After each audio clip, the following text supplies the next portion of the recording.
Is there anything that I won't talk about on stage? The simple answer is no. I think that anything can be funny. I don't think that everything is funny, but I think that comedy is subjective. If one person finds it funny, it's funny. It doesn't have to be considered funny by everybody. I think Bill Burr said it best. He said that, if I'm on stage and I'm joking. Just because you get offended doesn't mean that I meant it. And I think that he's right. I don't think that there's more people trying to cancel people, so to speak, than there was in the 80s or 90s. Like, you can just leave a show, jump on Twitter, and have instantly thousands of people read the shit that you wrote about that show immediately. That option just wasn't there 20 years ago. So one person's opinion can turn into 500 people's opinion very quickly, and those 500 people lack the context that the one person may have had. We don't tell jokes once. Any joke that you've ever heard on any special that you've ever seen was done multiple times, sometimes hundreds. Most comedians work on a special for like 6 months to a year before they actually film it. And they usually film it multiple times. Richard Pryor did Live on the Sunset Strip and bombed the first night so badly that he was afraid to do the second night. He did do the second night, obviously, when it became one of the best specials of all time. But we don't just go up there and wing it. At least not all the time, especially not when we're filming the special. A lot of people who watch comedy are like, oh my God, it just sounds like it's coming off the top of your head. That's because we practice at it. It takes a really long time to get good at this shit. Joe Rogan's been doing this since 1990. Bill Burr started in 92. Kevin Hart started in 97. It really does take 15, 20 years to get good. And then you got to get better. And for most of that time, you are struggle.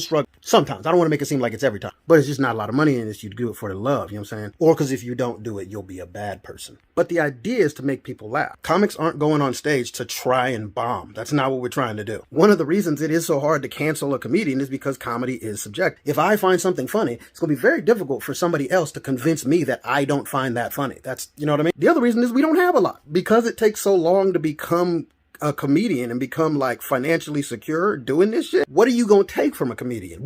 I live in a trailer.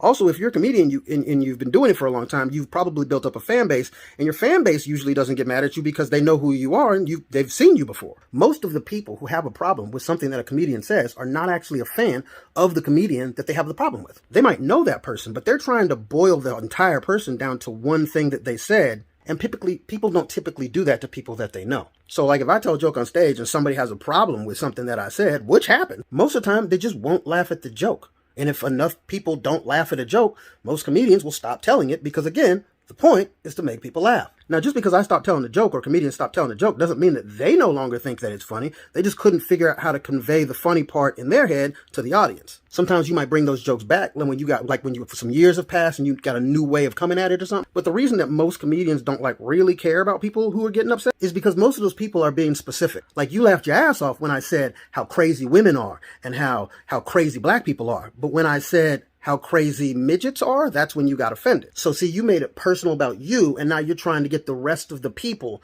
to agree with you because you feel alone. If you do comedy for long enough, I think that eventually you get to a point where you just realize that you don't owe anybody an explanation. And people's interpretation of your material is just not yours all the time. You can't control what another motherfucker thinks. So if somebody comes up to me and they say they didn't like one of my jokes, that's fine. Because I wasn't just talking to you. I didn't know you were coming. You know what I'm saying? I don't judge my jokes off of doing them once. I judge them off of doing them multiple times in front of multiple different audiences in multiple different situations. And the best comedians say everything. They don't have a thing that they won't say, because the minute you start putting limitations on what you will and won't say, you're putting limitations on your progression in thought. And that stops comedy. You got to be able to see it from everybody's perspective. You got to understand that everybody thinks that they're right. They feel like they're doing the right thing. So you got to be able to see it from where they think they're seeing it. Because if you can understand why another motherfucker thinks that he's right from his perspective, you can find the funny. And that's the link to make everybody in the room laugh, even though nobody knows each other. Being a comedian is not about can you make motherfuckers laugh. It's about can you make motherfuckers laugh consistently and in as many situations as possible. Can you make a bunch of old Jewish women laugh? And in the next show, can you make a bunch of 15-year-olds laugh without pandering to nobody? That takes a lot of years to figure out how to do that successfully. I'm still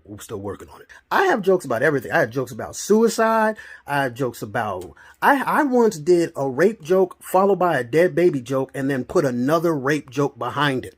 All three jokes banged out. Are there people who are probably not going to like them jokes? Absolutely. But honestly, nobody in the world is unanimously liked. You know what I'm saying? And if you are, people are lying to you. But I personally I don't do comedy because I want people to like me. I do comedy because it makes me happy. If you really want a comedian to stop telling a joke, the easiest and most effective way to get them to stop doing it is to not laugh. Because I'm going to tell you like this. I am a fairly relaxed person. First of all, your mama, how about that? I go home and write an hour on the topic that made you mad because I'm petty. So to me, not everything is funny, but anything can be funny.